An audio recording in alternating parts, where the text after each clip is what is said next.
Bahati on our behalf apologize, akapiga magoti chini, akalia, akasema woi. And finally wametuambia turudi after 2 days with a couple of...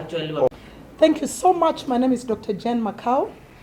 I am the chairperson, Betting Control Licensing Board in the Executive Office of the President.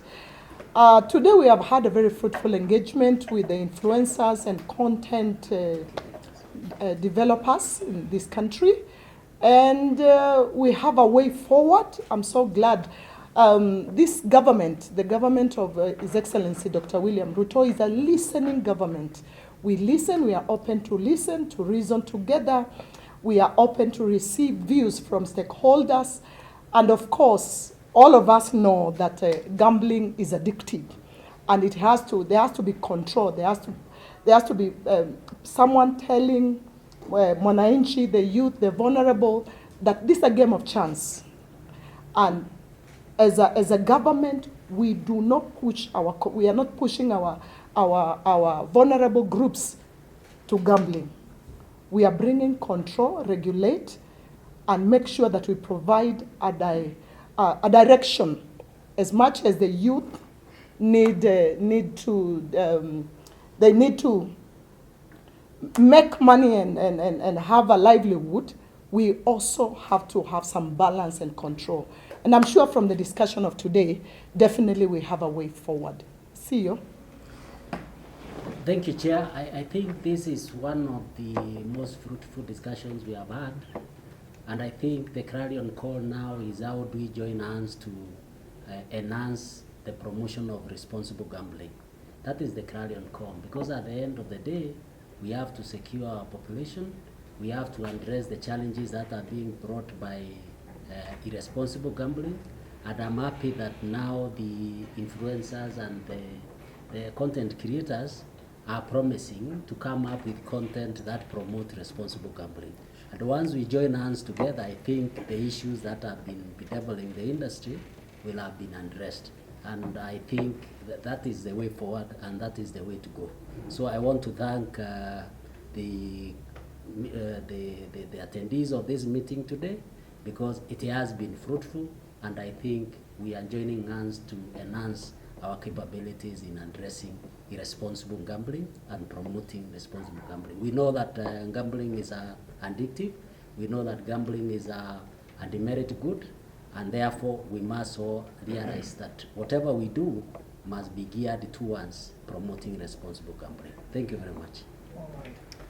Yeah, so one of the things, thank you, Madam Chair, for the opportunity. Of course, hatungefita hapa si wote, we were over 40, and I want to thank you and your board for listening to the young people, to content creators, influencers, musicians. And one of the things that we must admit even to the public is that we have been very sorry for where we went wrong, you know, because some of us overdid this, some of us maybe tulivuka inaitwa mipaka, you know, and we apologize for that. And one thing that we are willing, and we want to state this very clearly, is that we are willing to follow the guidelines of the Betting Control and Licensing Board and the government as they guide us through this process. And again, thank you for being a listening board. We appreciate. We don't take it lightly. Thank you. All right. All right. What's up, everybody? Oga Top is in the building, the BCLB building. For the ones who will tell you I'm in the car. All right. So, first of all, today has been a beautiful day. It's not been a very easy 2 months or so for the influencers. And I'd like to start by thanking so much the leadership from BCLB side, from our chair and the CEO and the whole team. Asanteni. Wametukaribisha, tumekuja, and they even walituambia hiyo time walikuwa ready. Okay? Na wametusikiliza. So, we have discussed a couple of things, and we have just been reminded as influencers, actually it is our job, because we are very influential, to guide the society to the, not to their detriment. So there's a couple of responsibilities we've been given that we're going to have a conversation from the team, YY, GK, Bahati, myself, and all the other content creators who are here. Then now, in about a day or two, we will come back with a few things that we've been asked to go and have consideration on, and then they will give us the direction that we are going towards it. But above all, everything that we've discussed is that we really, really have to encourage responsible gambling, because gambling is very addictive. And we've lost a couple of lives because of gambling. And one life is very, very important, more than the money that we are building and we are getting from it.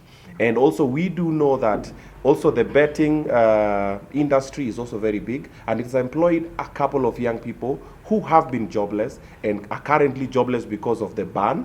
But this is a conversation we are having, and there is light at the end of the tunnel. Bahati, on our behalf, ame-apologize, akapiga magoti chini, akalia, akasema woi.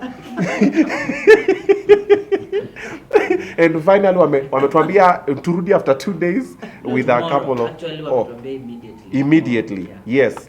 So by tomorrow, we'll be back. And then probably in the next 1 week or so, we're going to be given guidelines on what to do.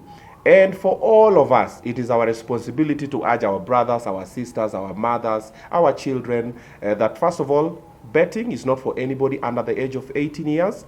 And for the ones who are, it is a game of chance. You can win or you can lose. Remember to bet responsibly. For our mental health awareness, it's the month for men's mental health awareness. I'm also inviting all of you to come through for Men's Mental Health Awareness Walk on June 28th, Pale United Kenya Club. It is a free event. In the morning by 7 tumeanza, tutembe tao because tunapotea. And this is part of the things that inatupoteza. So I'll see you guys there. God bless. Thank you. Thank you so much, Obinna. Maybe I'll open the floor for 1 or 2 questions to wind up this. If you have any additional, any question, any concern.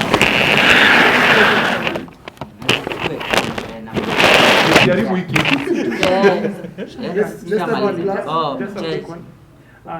Thank you for inviting us today. Just a quick one. In layman's term, kuna wale ambao hawajaelewa the conclusion that happened today. Maybe yeah, maybe you can just tell them this is what happened. A brief.